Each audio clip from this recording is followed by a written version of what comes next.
What's happening? This is the Slack Adjusters back at it again. It's your boy Salim V World. What's going on? It's your boy Tim Motivates, and today I got a special guest. My name is Brandon Williams. Brandon Williams. You gonna give you full government like that, dog?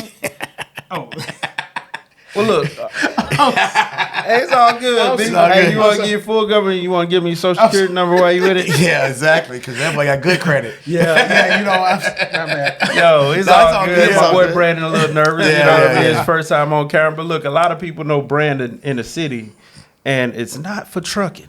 We know Brandon through trucking, but Brandon, as y'all might have seen, or y'all will see, he's known in Atlanta for the car game, man. People probably don't even know you're a trucker, man. Nah. Little backstory: me, Brandon, and Salim used to work at the same company back in the day. You know, it seemed like we talk about it a lot. AAA Cooper. Y'all watch these videos, y'all gonna see how AAA Cooper. Y'all see these trucks every day, but y'all don't even know the name of the damn company. But we were working with them. Brandon was one of them guys, and Brandon always had something nasty in the parking lot. What? Yep. Always had something. We ain't talking about the Nissan Titan, Salim. We ain't talking about the Nissan Titan. Yeah. We talking about that doggone Tahoe on 26s. Was it 26? 28s Damn. and 30s. Damn. Facts. Damn. No. I remember specifically you had them 26s. You sold to my cousin. Then you Yep. went to 28. 28s, Then you went to 30s. And then, That boy was sitting tall. I forgot Yes. about that. yeah, I mean, he had Yeah, people so we slowing started down. with the 26s. Yes. But Brandon been elevating, man. Yeah. I always had something sick. Terminal manager was sick. Big hater. Everybody was sick. Big hater. Had me working 14 hours a day. I'm like, man, I got to work harder. What this dude Brandon out here doing? Camaro SS as well. Oh yeah, when they first Lee, came that out. On the 4Gs. On the first in the city. Yeah. Brandon was he was jumping that shit out Brandon before came to anybody pop was. his stuff Yeah. today, man. Yeah. Brandon came to pop his stuff today. Don't make me talk about the Ford Ranger. Ranger Danger. Ranger 1991 Yes, sir. Ranger Patina. He tried to race me a lot. So let's get into it. So basically what we want to get into is about there's so many different sides of trucking. You know, that's what we're in. We're in that trucking space. Yep. And a lot of people want to know about. They don't want to be owner operators. They don't mind working for a company, but they want to be on the top side of that of earning. Yeah, for sure. And Brandon, you've come a long way, and you're currently in that 6-figure game now. So you technically, how tall are you? 6'4". Do you have a 6-pack? Don't have a 6-pack. I got a 6-pack. Okay. A 6-pack. See, that's what I'm saying. So you would have been what they call a high value man, right? At 6 figures, 6-pack, 6 feet. Yeah, I got missing the 6-pack. Okay, I got the other. well, you go get a 6-pack. Yeah, now I you gotta go get the 6-pack. Well, yeah. So, but either way, it's just you in a rare category right now. Yes, So, and all through trucking, you know. And so, tell us a little bit about how you've gotten to where you are today. I started in trucking in 2009, 10. Kind of crazy story. I was in corporate America, and in the recession area, I got laid off and was trying to figure out what to really do with my life.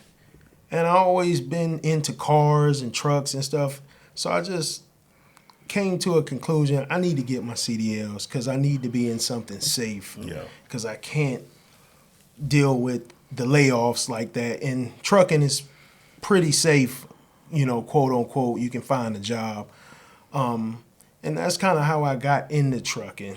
And what were you doing in corporate America? I was actually in credit card processing. Okay. I was in contracts, dealing with the transactions. Were you talking to people on the phone? Yes, I was. Real quick, can you do your phone voice? Hi. This is Brendan. Thank you for calling RBS Link. How can I help you? And processing people's Credit card transactions. Okay. We made sure that they got paid. A lot of the sales reps or sales support. We were sales support at the same time. Yeah. They'll call in and ask us, "How much money did I make this month?" Yeah. And Yeah. I'll tell them. Yes. Make my feelings hurt. Okay. you know? Cool. And that job basically they laid you off during the Yes. recession. Yes. Not it's funny you say that because I didn't think I would be a truck driver until the recession. Exactly. I think a lot of people got into trucking because of the recession. You know what I mean? I mean, my pockets was messed up. I was working the dock and stuff, but I was looking at doing other stuff. But yeah, man, please proceed with your story, my brother. Yeah. No, I started at I started over the road, to be honest with you. I started with Warner Enterprises, Very which popular company. yeah, most people have started with them. Did it for about almost a year. How often did you come home when you was over the road?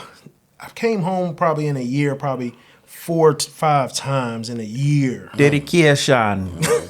Damn. The dedication. So you slept over the road. You was a hardcore lower 48. Yes, sir. Running, it used to hurt because I used to come by the house and had to keep going to Miami or whatever. I wanted to see my family, and at the time, me and my sister had a townhouse together, and I would actually keep rolling by. So, but that was the first gig I had in trucking, and I wanted more. I wanted to be home, so I decided to come back and apply for a company called Central Transport. That's the yellow trucks. The yellow ones. Okay, yeah, not to be We all confused know with them. Okay. the green Central. Okay. Yeah, I think a lot of us have heard of them. Yeah. But no, Oh, you was working at the terminal next to AAA? terminal next to AAA. Tell them that story. It's a I know the crazy story. story. Tell them the story. Let's tell the story. No, I was running a route one day, and the truck was very unnecessarily not supposed to be on the road type of ordeal, and I had a hole in the floor, and I was driving down the highway, and I had my phone on my lap, just sitting there on my lap, because it didn't have nowhere to put it, because it was hardly no dash or nothing. Yeah. So it fell off my lap and went through the floor, and I ran over. That was my last day.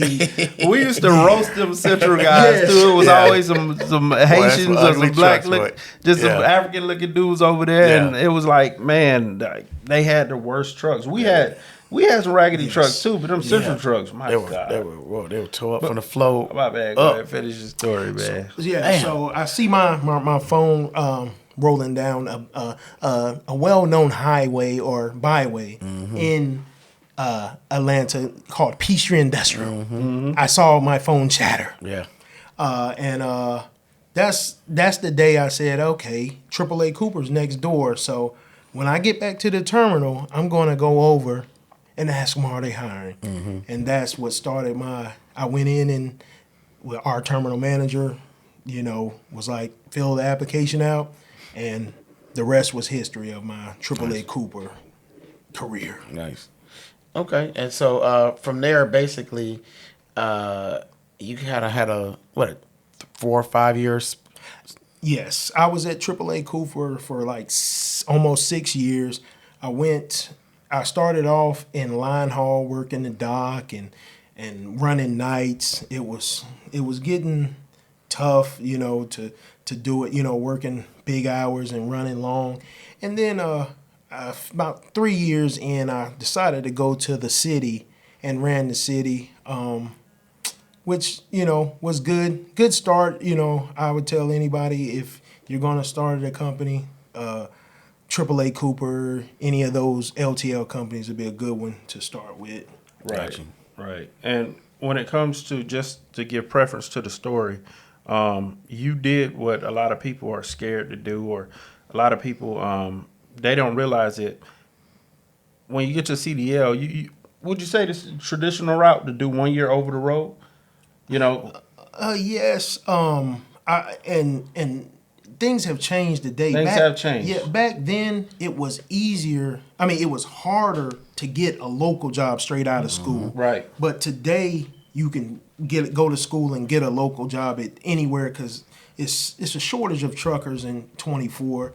But if if you feel more inclined or scared to go straight into a local company hitting docks, then yeah, I would say you would like run over the road, you know, first for about 6 months. Yeah, the reason I asked that was because, you know, it's still a debate within the trucking industry. Like, all right, people say, well, you need to go over the road, get your experience till nobody will hire you. But you did that, right? Then you came to Triple. Well, you went Central. You came local. Yes. That lasted for what, a month, two? Yeah, about a month or two. Came next. You literally walked next door door to the terminal. Yes. And you got hired right away, right? Yes. And you say you did line haul. Another preference. A lot of people don't know what line haul is, but in LTL, a lot of these line haul, what we call line haul, is when you're on the highway and you see the tractor trailers pulling two trailers. Those are called pups, right? A lot of people are scared of pups. You know, what was your experience pulling pups? Were you freaked out at the beginning? Was it your first time pulling pups over there, or what? The thing about pulling pups and trucking itself, I always told myself I wanted to do the highest caliber of trucking, Right. and not the just norm. You know that you know, pulling a box, you know, of just general freight. I always wanted to do something unique in trucking, and hauling the doubles gave me that uniqueness, or that edge, that it wasn't just pulling a regular trailer. But I say it was great. You know, I asked a lot of drivers about how to pull doubles, and they just told me, don't look back. Yeah. Hey, I'm glad you You said know that what I way, mean? because I was scared of them up. But every time you see the line haul drivers in the break room, you know, at night, because I was on the dock unloading the trucks before I got a CDL, and Brandon was actually somebody I looked up to, because, you know, he came in, you know, nice car, jumped straight in the line haul. You know, I'm just a forklift driver making probably $12 an hour. I knew the line haul guys were making good money. About how much money were you making around that time? Back then, Say weekly. weekly, probably net, you know, probably gross about maybe 1,000 to 1,200 back then. And this is back in 2010? 2011. 1,000 a week back then. Yeah, 1,000 a week. 14 years later or whatever, right? Yes. Okay. And you say you transitioned from doing line haul to basically doing the city, right? Yes. So that's when you was basically running a route within the city of Atlanta. How did you like that? I liked it. Got to meet a lot of new people, but back then is different than now. They used to run us real hard. Yeah. And you know, I could tell another story that Tim likes to hear. It's funny. We laughed about that a couple of days ago. I had a route in a northern Georgia, and it had concrete on it, and we had manual pallet jacks. Yep. It was 3,000 pounds, and this was right around the time I decided to depart from AAA Cooper, because I was trying to make this delivery and I fell out because I blacked out, couldn't see, was blind. What? Yes, behind pulling, because they said no blood went to my head because I was straining. Yeah. So basically, like when we see those videos of people like doing deadlifts and stuff, lifting weight, and they just, you know, they straining, and they just and then they just boom, pass out. You was essentially on the job trying to do, it was residential delivery or something? I think I was actually on the phone with Tim when it happened. I think I was. As crazy as that is, I was I was like, Tim, I can't see. I can't see. Dang. And what was that cause from? It's straining. You know, I was straining, couldn't, you know, blood don't run to your head when you're straining. So, yes. You was incoming, right? I was incoming. That was Salim's old route. Was I gone by then? I think you had went to the shop. He probably was your replacement. Your route. Yes. Yeah. That coming was no joke. Wasn't no joke. That was serious. Yeah. And correct me if I'm wrong, but was it not that day that made you like start putting in applications at other places, my brother? It was that day. Okay. I said, there's got to be a better way to elevate in trucking outside of this LTL game. Yeah. And then I'll tell you, people, do not be scared to move or take a chance at a different company. Do it the right way. Sometimes I didn't do it the right way, but I'll tell you to do it the right way. But What's the right way? the right way is to give a notice. Tim used to get at me because I'll give him a notice, but notice I'm not here no more. Guess what? Y'all see the empty truck over there? Yes. It's gonna stay empty. Yes. Oh man, no. But on a serious note, you basically said you can't be afraid to look other places. Now, recently we got these big companies that shut down. Most noticeably, Yellow. Yes. You know, years ago we knew it was Yellow was going through, and you know the signs was there, all the red flags was there, and I used to say back then, like, why the hell aren't those guys putting applications somewhere else? You know, but it basically your situation's serious. It damn near a life and death situation because Yes. I mean, would you say that you didn't feel like the management at the time cared, or the way, you know? I would What agree. made you make that decision to move on? Yes. And where did you go? Yes, the management didn't care much about, you know, it was just about getting the freight off, and everybody knows that's just part of the LTL game. And, you know, that was kind of why I decided to take my talents to another place. And then at that point, I was thinking, where can I go to elevate? And I was like, man, maybe I need to get into the chemical game or the bulk side of trucking. Right. So that's where I went from there, was to Bulkmatic, which is hauling dry bulk. Yeah.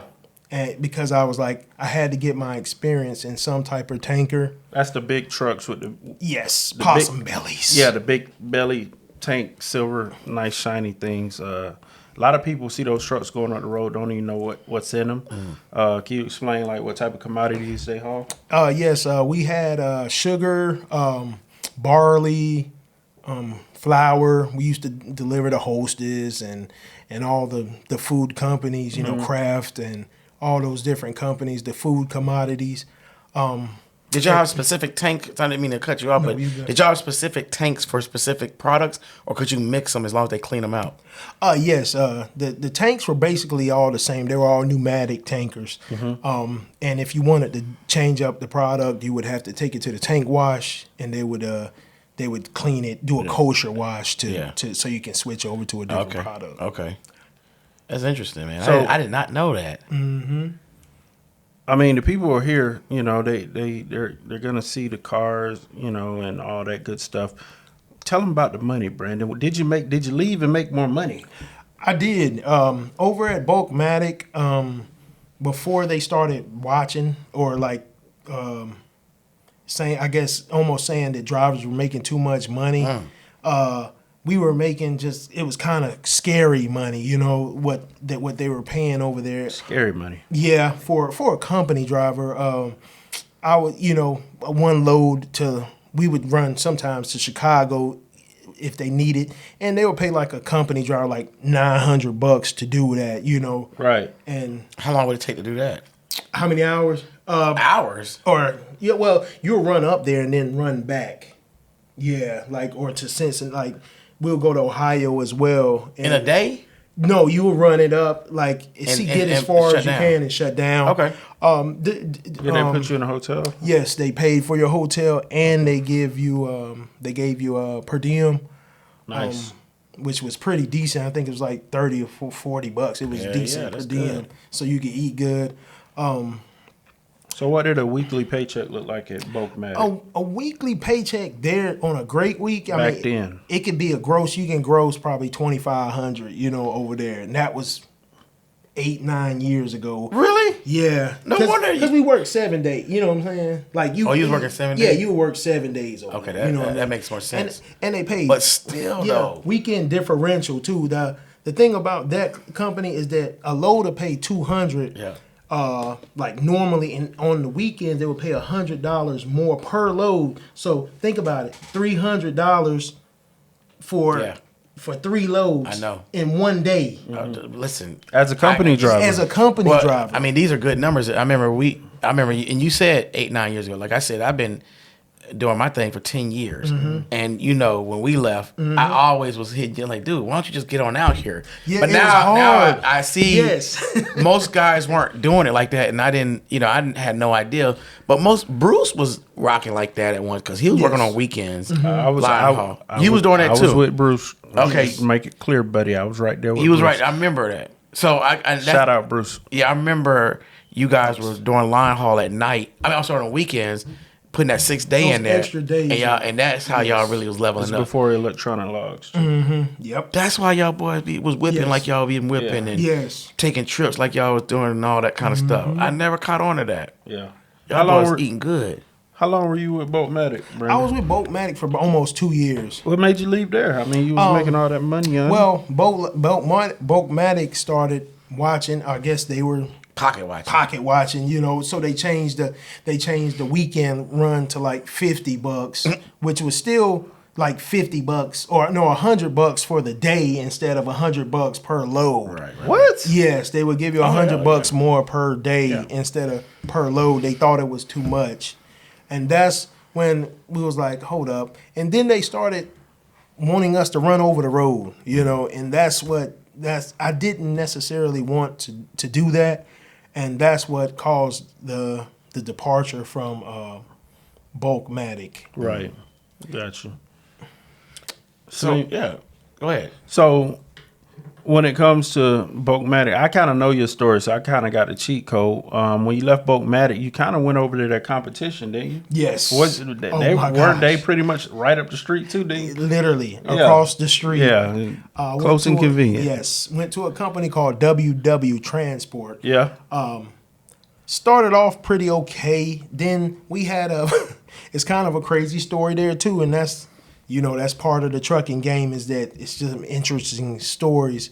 We had a guy that we used to run all our loads, and he used to actually take our pay for our loads, because they used to pay us by the load, and he would take us our pay and write that we just loaded the trailer. Yes.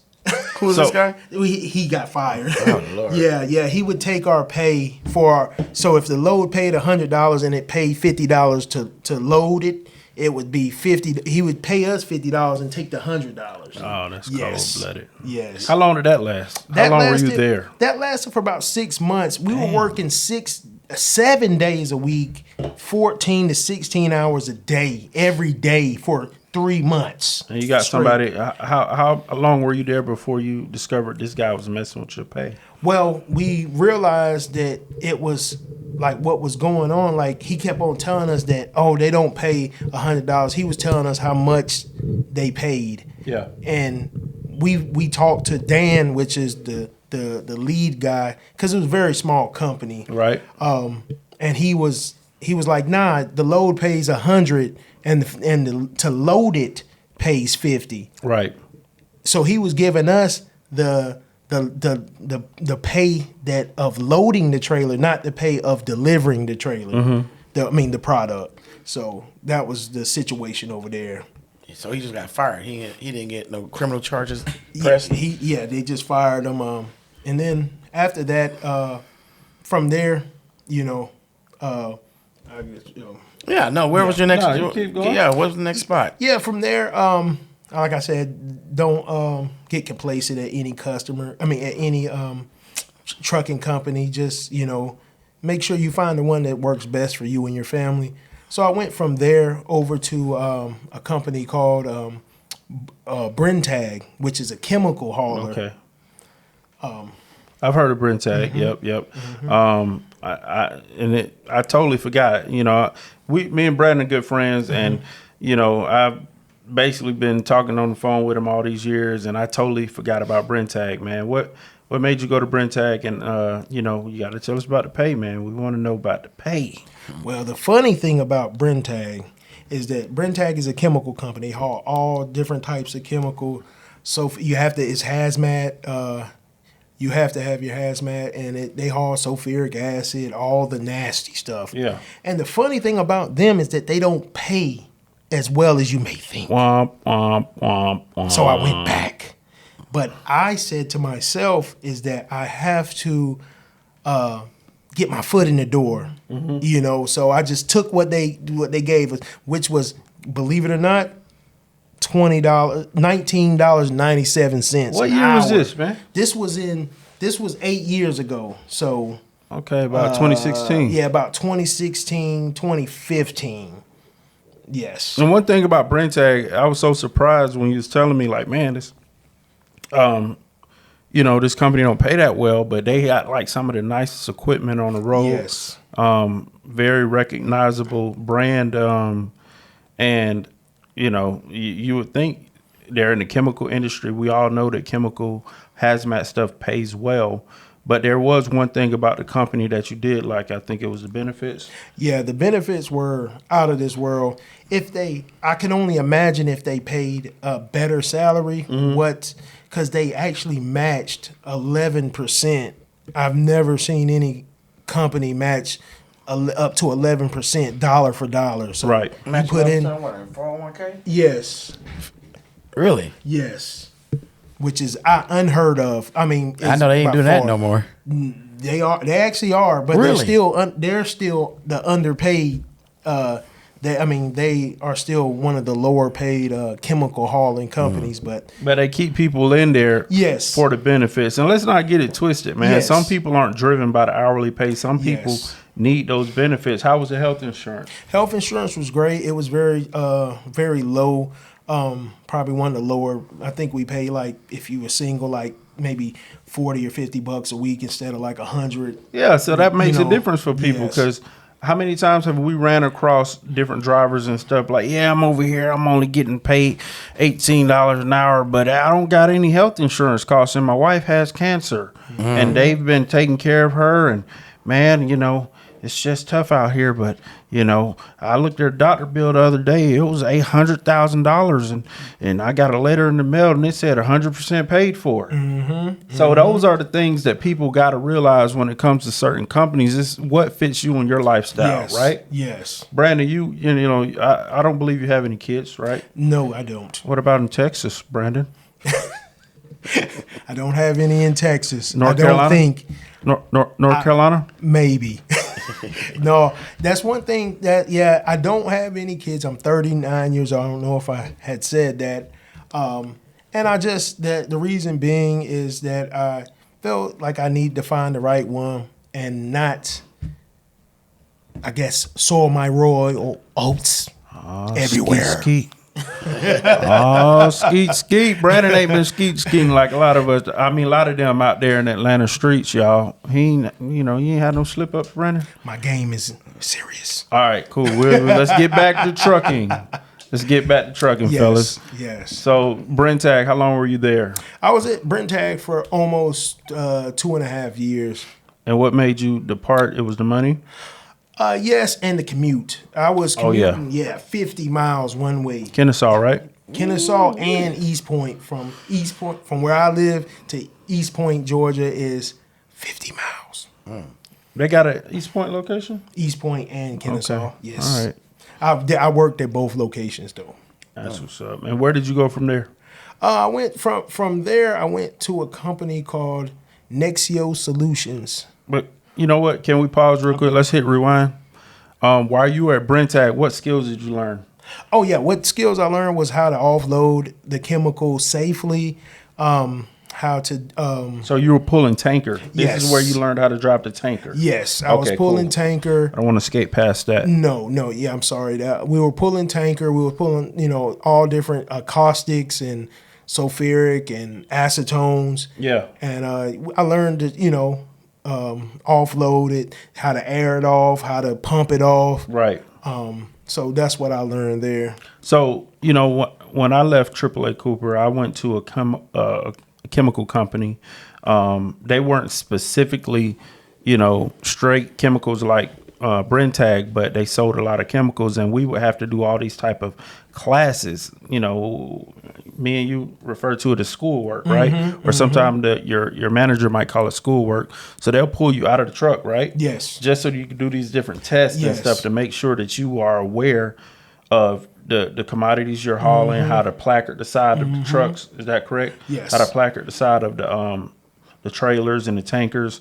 And even when you're hauling different type of chemicals, how to, placard, Yes. different type of the ones. UN numbers. Right. So what would you say to the people who are like, man, I don't want to have to deal with all that. I ain't trying to drive no bomb. Like that's what, whenever you hear about people, tankers, they're like, man, I ain't about to drive no bomb. That's driver's favorite catchphrase. What would you say to those people? I'll tell you the number one thing about the chemical industry, other than hauling gas, but it's changing now, is that you don't have to rush. There ain't nobody going to tell you to speed up. Great point. Okay. Yes, and that's the key. That's the beauty about it, because it's about getting it there safe and not rushing. Unlike other divisions of trucking, like LTL. Where you at? Where you at? Yes, and we dealt. These guys can tell you we dealt with that at prior Right. situations. Got you. And just so we're clear, was there any backhauls going on at those chemical companies, or was it just you delivering your loads and you going right back to the yard when you're done for the day? Yeah, sometimes we'll pick up truckloads of whatever product they may need us to get from customers outside of ours, like just to bring back for inventory purposes. Right. But other than that, it'll be like one pickup. That was like when you're in the van. When you're in the tank, when that tank is empty, you're taking that thing back or Yes. to some type of wash or something Yes, like that. to some type of wash, Okay. or straight back to the terminal. Got you. So we left. We transitioned from Brentag. You was there how many months? A year? Yeah, I was almost there for 2.5 years. Oh wow, Yes. man! These years done flew by, man. Yes. And from Brentag, you basically you started putting the application just. Yes. Well, it's kind of a crazy Or were story. you recruited? No, it was something like that. I was down at a company called Zep in Atlanta, and one of the Nexio drivers which is a competitor company that does the same thing. I was talking to him and I just asked him just a simple question, like, man, what kind of money y'all make over there? Right. And at that time, he was like, I remember I was making $19.97 an hour. He was like, we was making $27 an hour. That's crazy. I was like, what? And I was like, man, I got tired. I didn't want to just keep chasing the money. So I just started asking him questions like about the benefits. Right.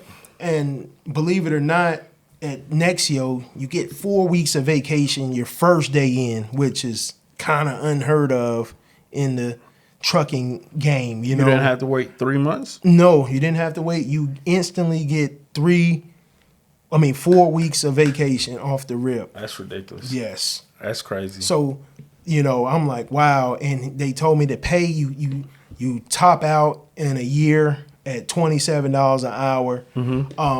So I was like, okay, let me regroup here. And then on top of that, it was only about 25 minutes, 20 miles from the house. So nice. I had to think about making that transition. So what did you do? Did you ask, hey, can I use you as a referral? Did he give you a name? What was the process from there? Yes, the driver said, he gave me his information. That company at the time is very hard to get on at it. Oh yeah. I literally was trying to get on for a while prior, but it's just very difficult to get on with. So I lucked out that one of the drivers got fired at that time, and that's kind of how I transitioned over there to them. What was the interview process? Was it like 1, 2, 3 stages? The interview process was honestly, it wasn't too bad. It was just one time meeting with the management where we met with like it was like 2 or 3 interviews in one, because I met with different managers. But other than that, it was just one day and we were good to go. Yeah. That's crazy, man. When I was with the quote unquote chemical company, they had me go through like 3 interview phases, and then I think, after about a week or so, they put me on the phone with like the president of transportation, and it was like a congratulations call. And after all that, they're like, congratulations, you're going to be making $21 an hour. I was like, womp, womp, womp, womp. But at the time, we were at AAA Cooper, which at the time did not pay time and a half. And this company, I knew I would be making time and a half, and it was closer to the house.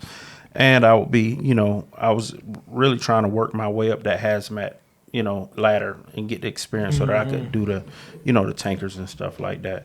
So I guess when it comes to like Nexio, for people who are or are not familiar with it, they were similar. There was competition to Brentag, right? Yes. Right. And I guess over time, there was a transition that happened in the company.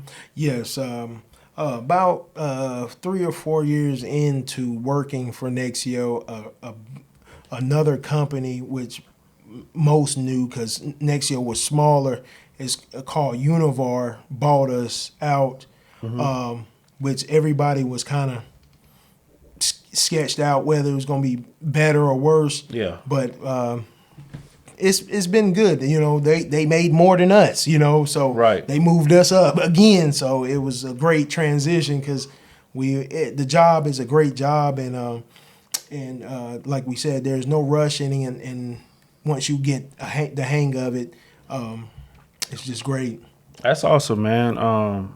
So, and right now I'm guessing you're currently still with them, right? Yes, I am. And I mean, it's safe to say you're within this. I think we confirmed you're within the 6-figure club. Yes, sir. All right. We done 6 stopped. figures. Press pause for me. Look at the screen.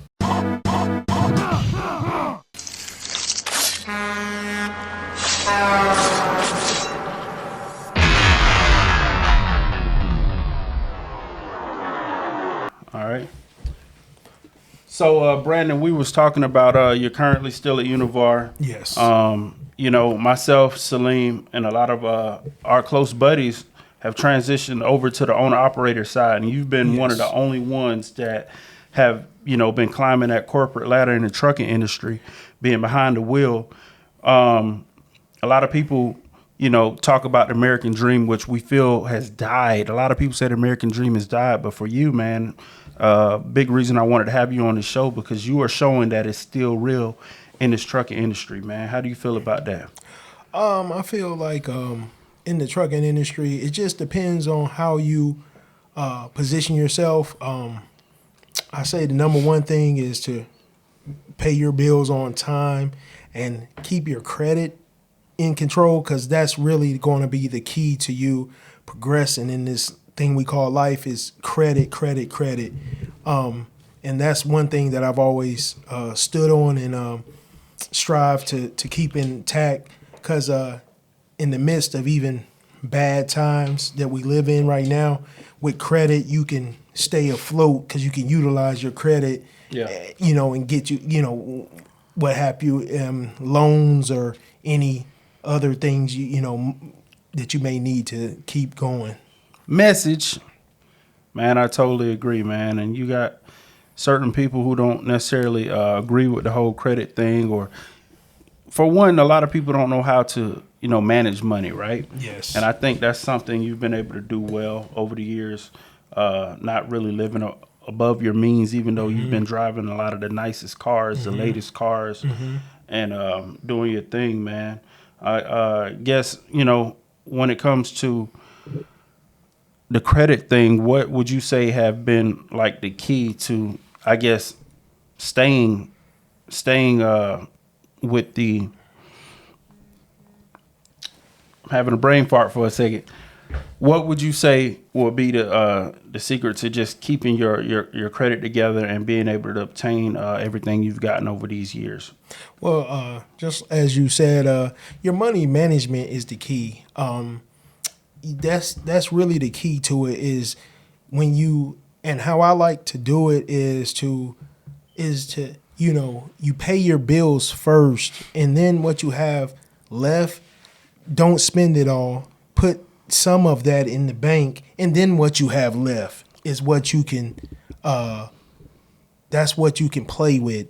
But always my dad always told me, son, save $1. If you don't save $1, you just killing yourself. So always save $1 and then make the right decisions, have the right people in your life,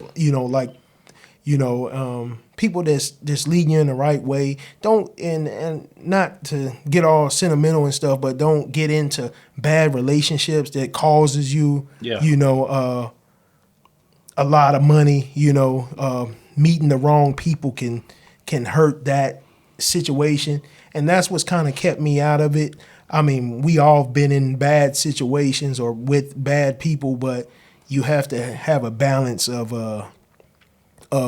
bad people and taking care of your business at the same time. Well, that's a good way to segue into the next topic, because you talk about saving money and having good credit, and so this kind of, now we have to start talking about what are you going to do, because you can have good credit and you can have saved money, but at some point, you're going to have to start leveraging that credit and money, and it's going to into proper investment vehicles, in order to start making that money go up, because things happen in life, and it can start eating away at that good credit or money in the bank. So if you're not always, if you can't be stagnant water. Water always has to be flowing.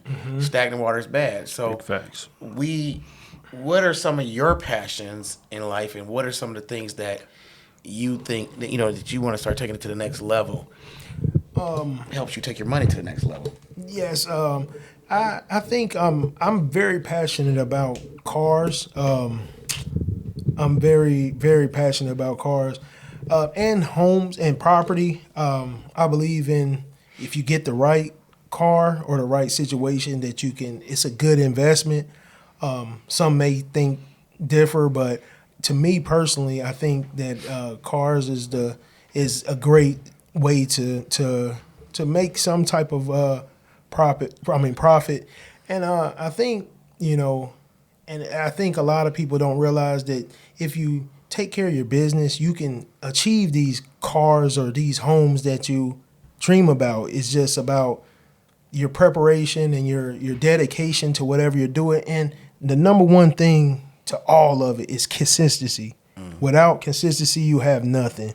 And that's one thing I have been, is consistent. Now, let's kind of switch things up real quick, because I'm a realist. I'm not pessimistic. I'm optimistic, but Hey, sorry to interrupt you, Salim. Slide into the shot a little bit more. hey, look at you, boy. Slide this way for me, Brandon. Let's Trying go to get here. away. Let's Trying to get All right, now hit him with that heat, because Salim got some pushback for you. Yeah, coming with it. Well, I mean, Come with it. my philosophy on Yes. things is a little different. Yes. But everything I'm not right all the time, and it's not even like a right or wrong thing. Yes. My approach is different than other people approach to investing and whatnot. Count your ways to skin a cat. Yeah, yeah, exactly. So, I've always been the kind of person, like, I'm investing in some equipment, I'm investing in some tools, something that's going to help me make money, and just different type of things. But then, you start seeing, like, I'll give you an example, Jordans.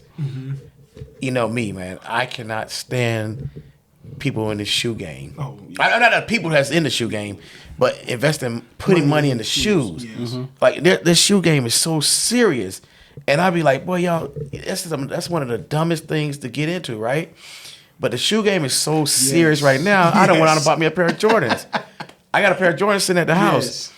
I've never wore them. They're like Jordan 11 adapts, the one that like lace themselves up. Yeah. Not the one, the Back to the Future ones, but the one that yeah, a lot of people don't know about them shoes. Like, you can get an app and all this kind of stuff. Yeah. And I've had them for a few years. You know what I'm saying? I don't know when they first came out or whatever. Really? Yeah, I got them sitting at the house, man. So you bought them for investment purposes? I had to buy them because I really want to catch one of you suckers smart out move. here who want Jordans, and I want you to give me about $3,000 for them, and then they're all yours. How much you paid for them? I'm not going to tell you how much I paid for The them. Yeezys like 70,000. Yeah, what? Huh? Yes, those red Octobers. Lord have mercy. 70? Yes. But see, but that's what I'm trying to say, and I'm just joking around. I ain't knocking nobody for what they do, because like I said, I'm one of them guys. I went out and got on gaming, like even crypto. I'm like a big hater of crypto. I hate crypto, but I bought crypto. You know what I'm saying? Yeah. And so, so when I talk about investing, I'm not, I can hate something, but if it makes money, then I'll play with it a little bit. Yeah. But I'm not scared to, I'm not scared to, lose some money and whatnot. Yes. But you've been able to leverage this. It's kind of a car different game. way. Yeah. Yes. And you got an incredible story when it comes to this this 71 beautiful Chevelle, which is really the theme of this, which is really the main character of this show. One of the main characters. You know what I mean? Yeah. And it's a really nice car. And tell us a little bit about how you came across this car. Well, it's kind of a crazy. Go ahead, you good, Brandon? It's kind of a crazy situation. About right at the beginning of the pandemic, I just it was like I thought things were going to be perfect. Like before it happened that year, 2020, I thought, man, my life is about to elevate. Everything in between. I had my Dodge Charger Hellcat, which I loved dearly. And it was kind of a crazy situation. I get back home after hearing about, I was in Texas at this time when I hear about the pandemic or the COVID. And I'm come back home, I'm with my group of Hellcat friends, and we are in Texas for an event. So we get back home, and I'm like, my life is going to be good. I'm about to keep going. And I didn't know that the pandemic was going to get so crazy. So I was just like, let's just keep working because things were still good. So, but the crazy thing about it is that on the other side of things, businesses were suffering at that time. Right. So at that time, I was on the internet just looking one day, and I see this car pop up, and it's consigned for another individual, and I'm like, dang, this is not real. This is too good to be true. Okay. So I called the number. I talked to the guy that's consigning it, and they kind of gave me the rundown of what was going on. The guy at that moment owned a CD company or something of that nature, and we all know CDs and stuff like that were going down anyways at that time. And we were talking, and I asked could I talk to him. The actual consignee, because they were selling it for him, and we talked for about an hour or two, and the actual owner of the car, the actual owner of the car, right.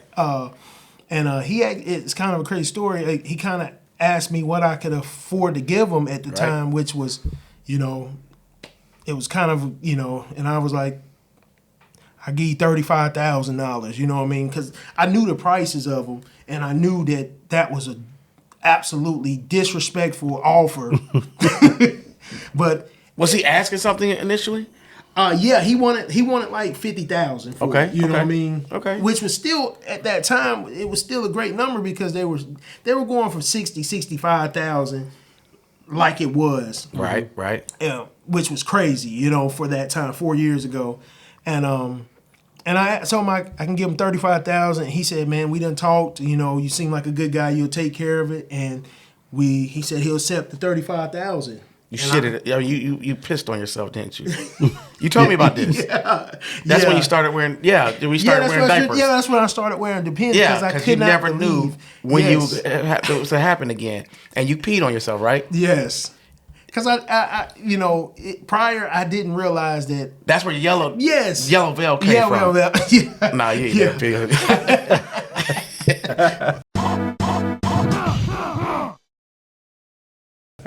I would have, dude. Yes. Listen, that is a steal. This is once in a lifetime. Yeah, it's not even a once in a lifetime. What condition was the car in? That's the real question. Well, the crazy part about it is the condition of the car was exactly how it is now. Other than the things that I decided to upgrade to, most it is perfect the way it was, but it was kind of the classic style. I kind of brought it into a more modern. Now, is this okay? Situation. Look. Is this on the same level? You remember Gone in 60 Seconds? Yes. Is this they called that Mustang the unicorn, right?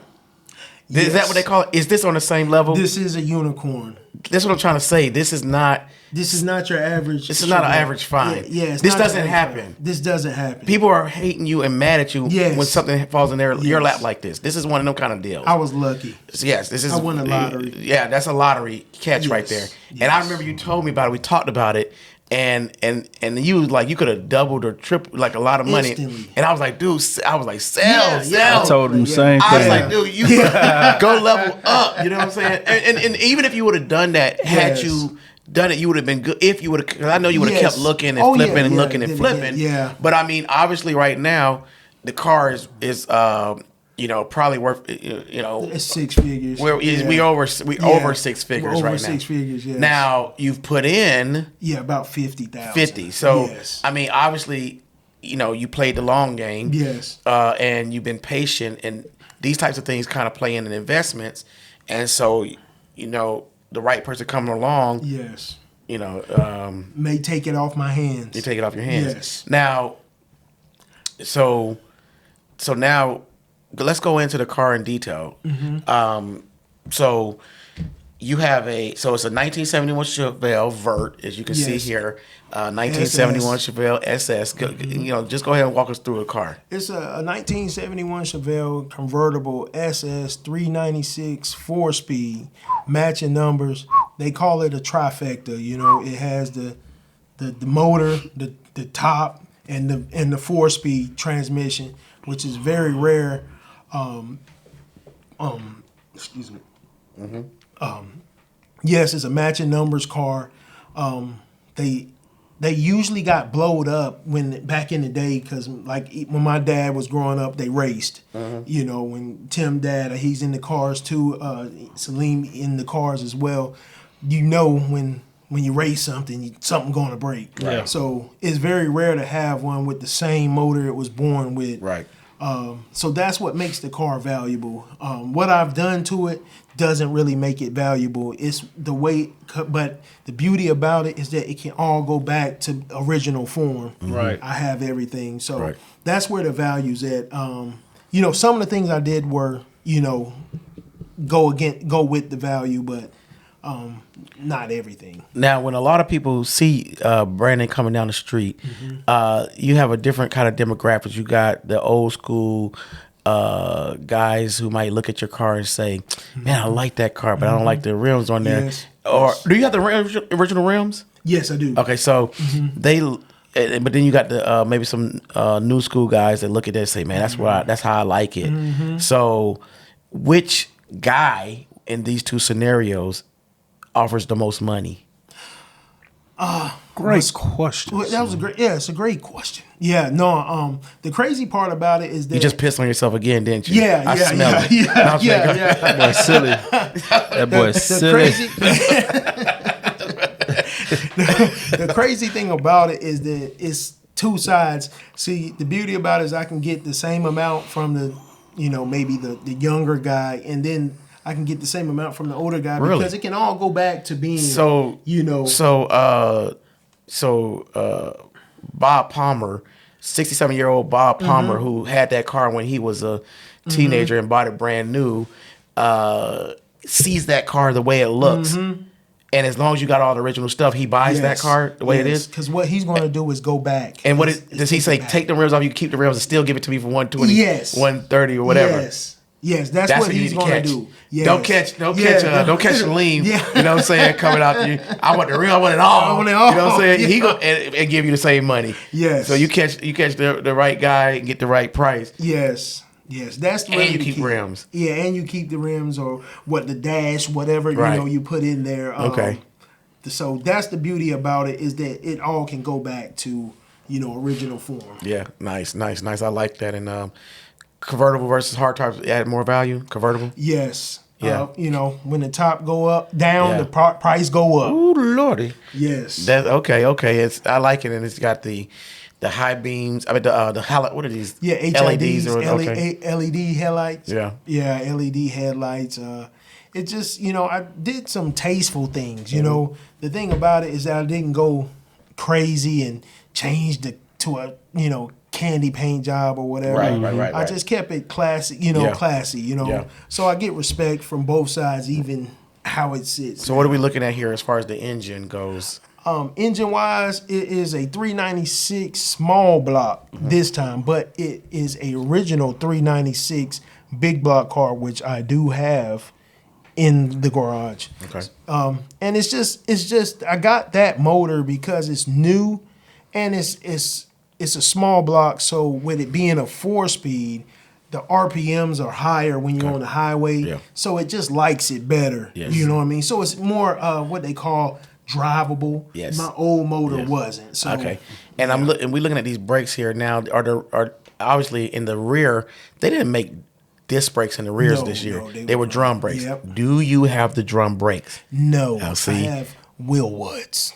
The Willwood 6-piston and 4 pistons in the back. That's what came on it. No, they didn't come on. Okay. No. I'm sorry. I'm sorry. Yeah. Yes. What I'm saying is the original brakes that came on it. You tossed them. Yeah, I have them as well. Oh, good. That's what I'm saying. Yes. That's good. That's no, good. I have everything. Everything. You don't play with this car. Okay. So good. if somebody Okay. wanted to buy this car and take it back to its original look, It's going Yes. back. you got everything to. Yes, everything that came. And that's what, see, that was the thing too, is that That's an education thing. Yes. Yes. The car was original too. Yeah. Like that's rare too, is that like the interior is original, 50 years old. That Like, interior? Yes, like seats, dash, all that's original. Man, we looking at it right now. Man, this thing look great. Look at that. Man, it is pristine. Yeah. That is Glorious pristine. car. Yes. I like that. So when we talk about the not just the brakes, I'm looking at transmission. It's a lot of things that go into this stuff. Did you have to touch the transmission? I didn't. I kept the 4-speed, which I really wanted to upgrade to a 5 or a 6-speed, because it's just more streetable, more drive. Drivability is better. You can just get it on the highway and go. But with the gears that I have in it now, it's still pretty drivable. So Yeah, it's a beautiful car, kept it man. the same. I like it. That's amazing. It's a beautiful car, amazing, and so what is this? So obviously, like I said, this car game is a major passion of yours. What is the ultimate goal for your brand in general? Because I mean, you cycle through cars. You kind of stay ahead of the curve when it comes to the car game, and Yes. something new comes out, you're one of the first guys on it. You're doing things that other people aren't doing, and I know that's pretty much the goal of a lot of guys. Is like to be ahead of the curve, do the Yes. things that other people aren't doing, try to be the first to do something, try to be a different look, win these car shows, which you've won recently, Yes. a couple of trophies or whatnot.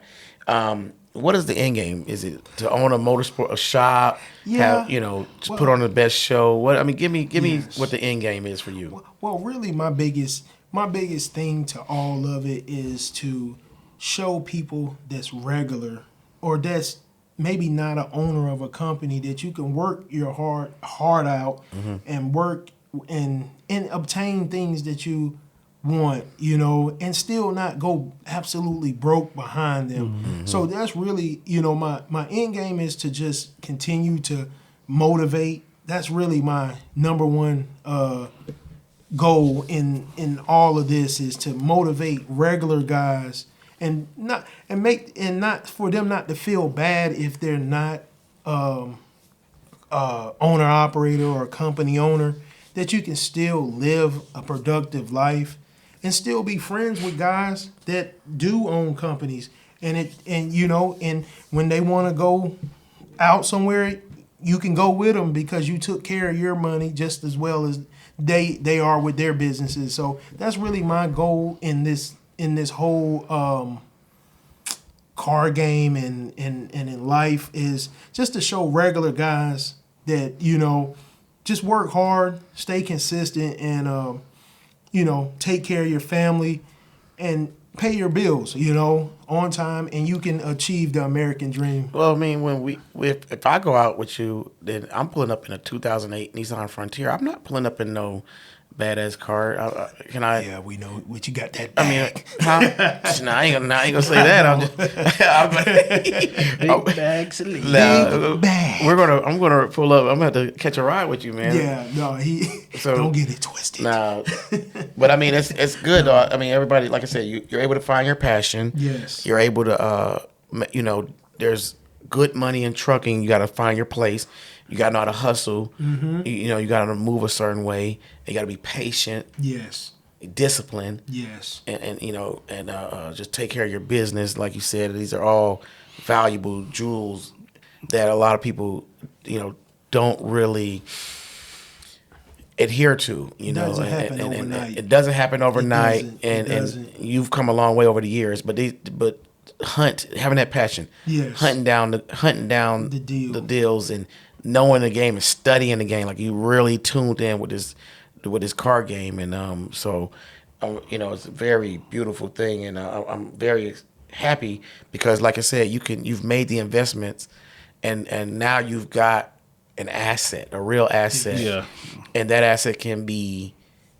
You're flipping up and up and up. Yes. Mhm. So if you do it right, if you were to sell this and do it right, you already on the hunt for another unicorn. Mm-hmm. You already kind of watching the game. It's kind of like how I do in trucking. Yes. At a certain point, I'm sitting around just waiting for that sweet deal to come. Mm-hmm. And like for me, it might look like a step deck trailer. Yes. So I'm sitting around, and the guy said, "Man, trucking might.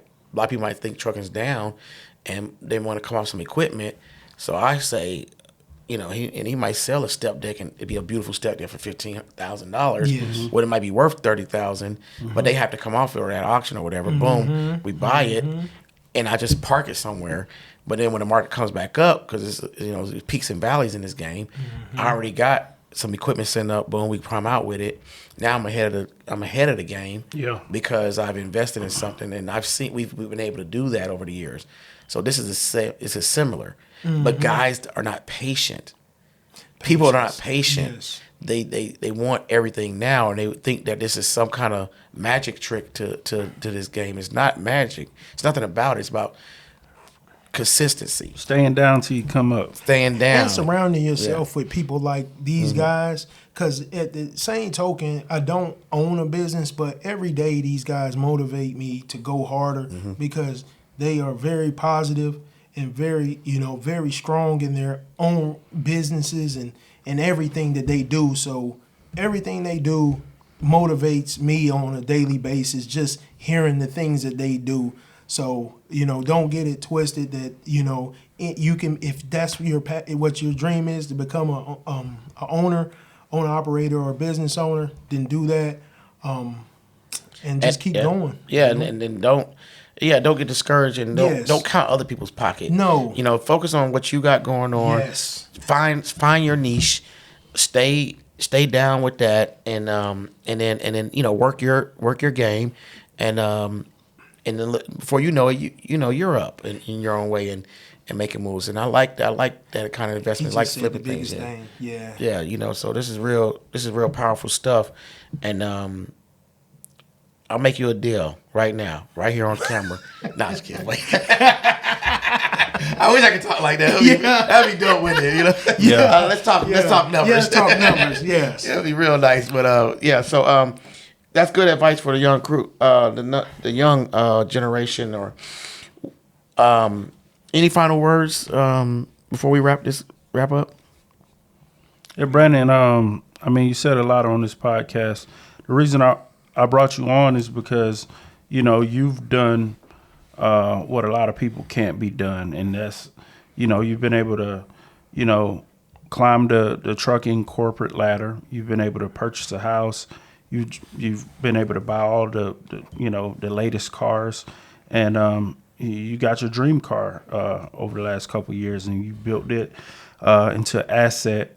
And, you still are, working a quintessential 9 to 5. Mm-hmm. And, I just appreciate you coming on, man.